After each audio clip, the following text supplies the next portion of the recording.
이번 영상에서는 확률 분포 개념과 확률 계산 방법에 대해 살펴보도록 하겠습니다. 앞에서 설명한 바와 같이 데이터는 여러 개의 변수와 여러 개의 관측치로 이루어집니다. 이러한 변수들을 통계학에서는 확률 변수라고 부른다고 했지요. 그 이유는 이 변수가 가지는 값들이 확률적으로 출현한다고 생각하기 때문입니다. 확률 변수가 가질 수 있는 모든 값 또는 구간들과 이에 대응하는 확률을 표, 그림 또는 함수식을 이용해서 표현해 놓은 것을 확률 분포라고 합니다. 확률 변수 분포를 알면 확률을 계산할 수 있는데, 예를 들어 설명을 해보도록 하겠습니다. 예를 들어 청소년 집단 1일 휴대폰 사용 시간에 대해 관심이 있다고 가정해 보도록 하겠습니다. 청소년들의 1일 휴대폰 사용 시간에 대해 살펴보기 위해서 데이터를 조사한 결과 다음 표와 같은 데이터를 얻었다고 가정하겠습니다. 만약 이 확률 변수 x의 평균이 180이고 분산이 100이었다면, 그리고 데이터의 분포가 오른쪽, 아래 오른쪽 그림과 같은 형태를 가진다면, 정규 분포를, 이 확률 변수 x가 정규 분포를 따른다고 하고 기호로는 이렇게 표현합니다. 이 기호에서 x는 확률 변수를 나타내고 n은 정규 분포를 나타내고, 괄호 안에 있는 180은 평균, 10의 제곱 100이죠. 이것은 분산을 표현합니다. 일반적으로 확률 변수 x가 평균이 뮤이고 분산이 시그마 제곱인 정규 분포를 따른다면 기호로 x가 평균이 뮤이고 분산이 시그마 제곱인 정규 분포를 따른다와 같이 표현하고, 이를 함수식으로 표현하면 다음과 같이 표현이 됩니다.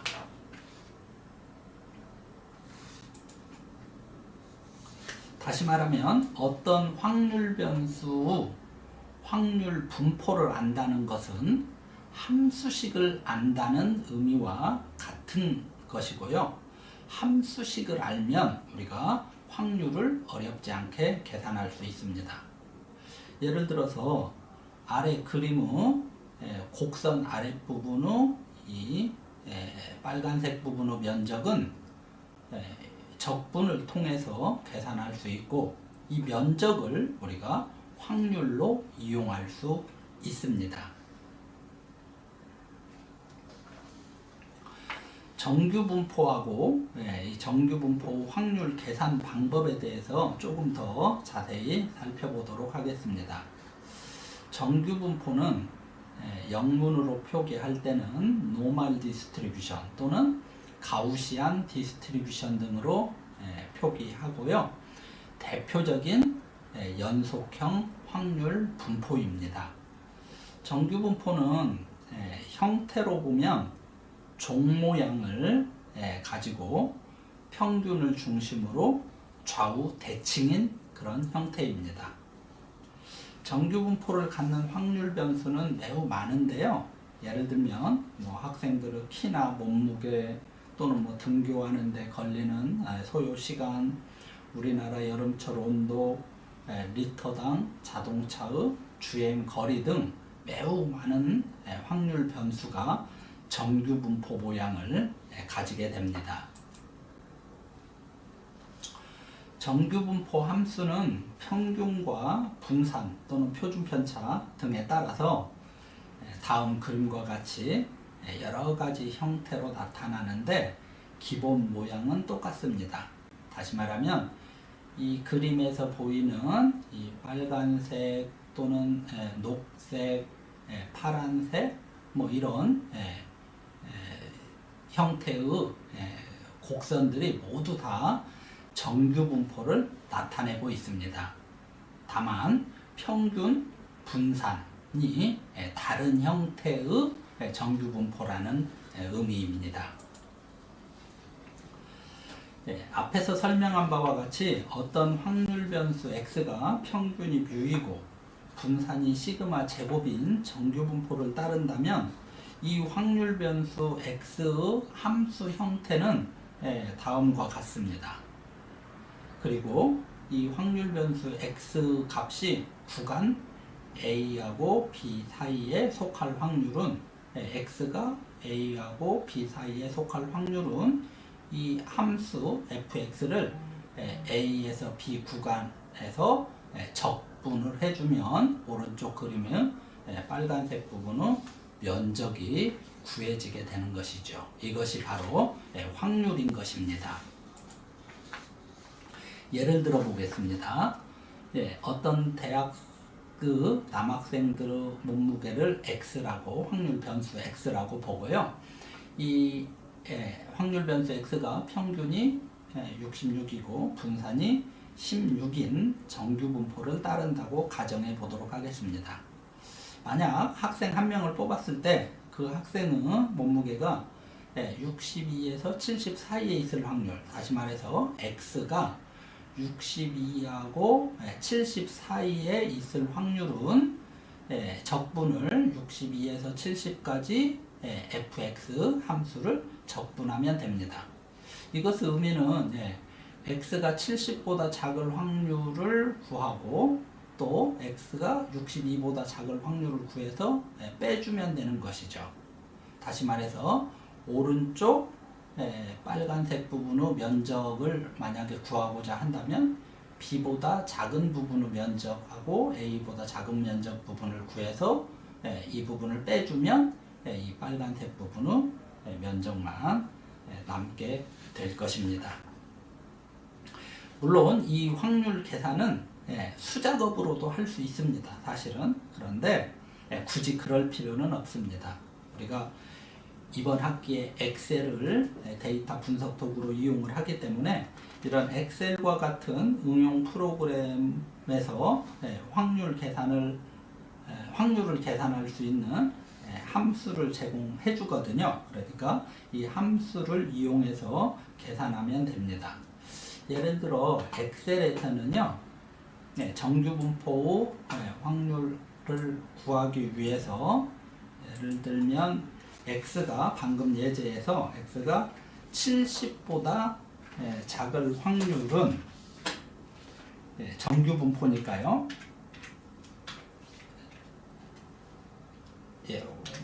모든 수식은 이퀄로 시작한다고 그랬죠. 정규 분포는 노말이니까 노말점 디스트리뷰션 norm.dist 함수를 제공하거든요. 그래서 70보다 작을 확률인데 어떤 정규 분포냐면 평균이 66이고 분산이 16이니까 표준 편차는 4죠. 다이고 그다음에 우리는 확률을 구할 거니까 이렇게 이제 true라고 써주면 됩니다. 그러면 평균이 66이고 표준 편차가 4인 정규 분포에서 x 값이 70보다 작을 확률이 0.84 정도 된다는 걸 알 수 있습니다. 그리고 똑같은 방법으로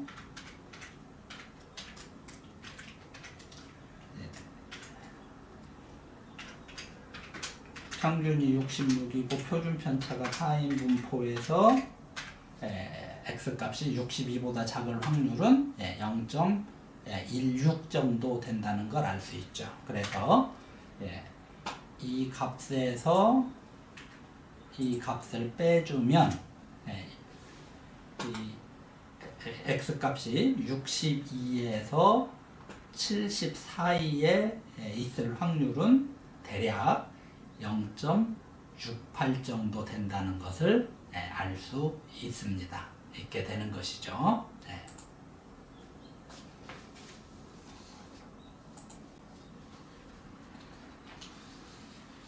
자, 예. 어떤 확률 변수가 정규 분포를 따를 때 분포 모양은 평균과 분산에 따라서 이 오른쪽 그림과 같이 여러 가지 형태로 나타난다고 앞에서 보여드렸었습니다. 이런 정규 분포를 따르는 모든 확률 변수들은 적당한 변환을 취하게 되면 특정한 확률 변수로 바뀌게 되는데요. 어떤 확률 변수 x가 평균이 뮤이고 분산이 시그마 제곱인 정규 분포를 따른다면 이 x가 가지는 값들에서 평균을 빼고 표준 편차로 나누어 주게 되면 이 확률 변수는 다른 확률 변수로 변하게 될 것이고요. 약간의 값을 우리가 빼거나 더하거나 또는 곱하거나 나누거나 하는 과정을 거쳤기 때문에 이 x라는 확률 변수는 이런 g라는 확률 변수로 바뀌게 될 것이고, 이 g라는 확률 변수는 항상 평균이 0이고 분산이 또는 표준 편차가 1인 정규 분포를 따르게 됩니다.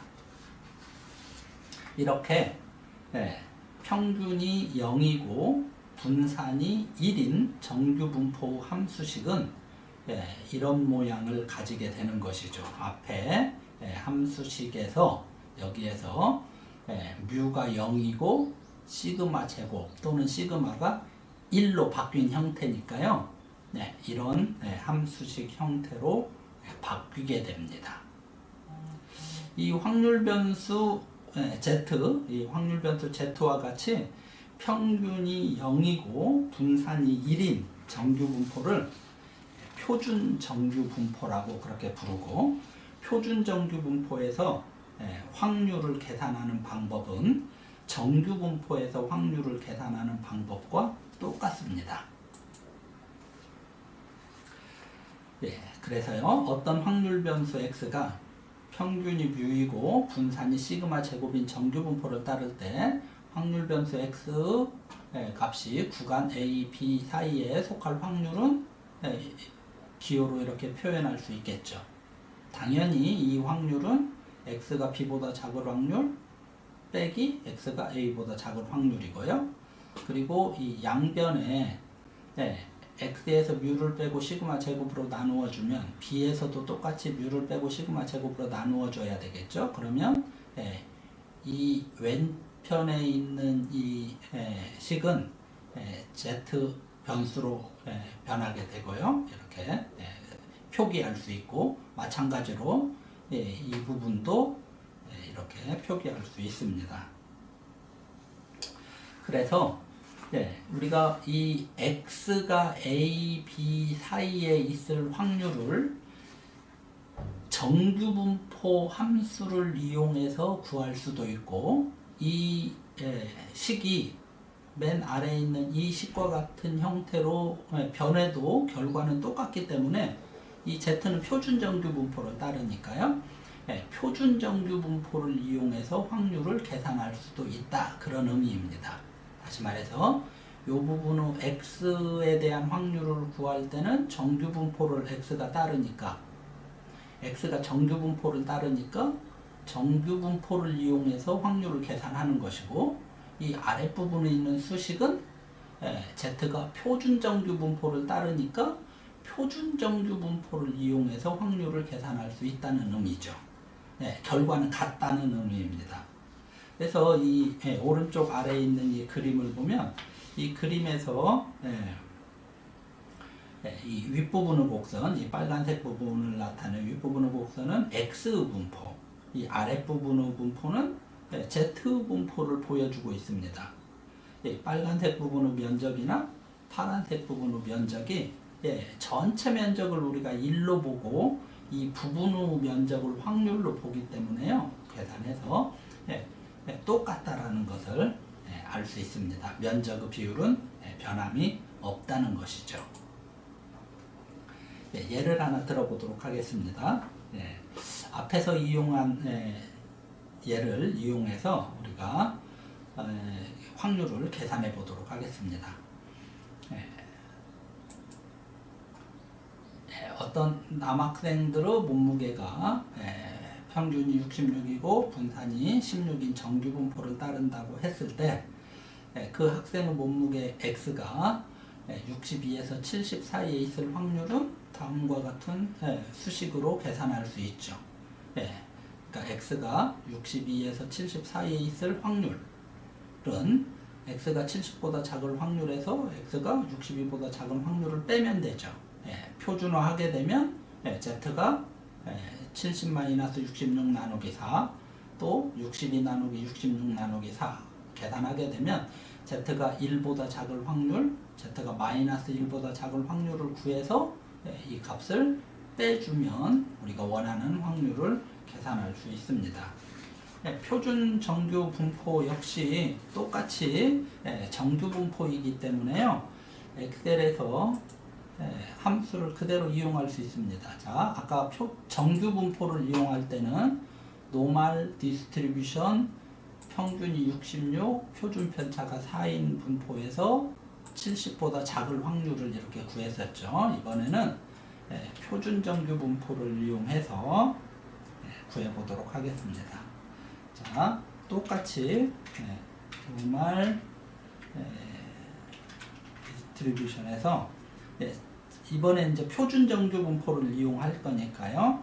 1보다 작을 확률인데 평균이 0이고 분산이 1인 표준 정규 분포죠. 정규 분포에서 확률을 1보다 작을 확률을 계산하면 똑같습니다. 여기 X가 70보다 작을 확률이나 Z가 1보다 작을 확률 똑같죠. 마찬가지로 마이너스 1보다 작을 확률인데 평균이 0이고 분산이 1인 정규 분포, 즉 표준 정규 분포죠. 표준 정규 분포에서 이렇게 확률을 계산하게 되면은요.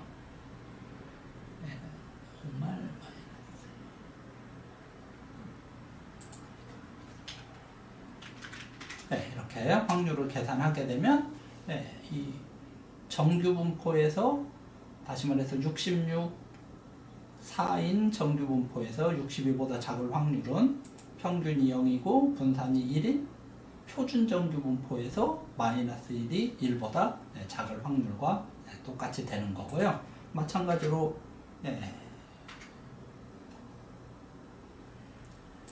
여기에서 이 값을 빼주게 되면 정규 분포에서 구한 확률이나 표준 정규 분포에서 구한 확률이나 똑같다는 것을 우리가 확인할 수 있게 되겠습니다.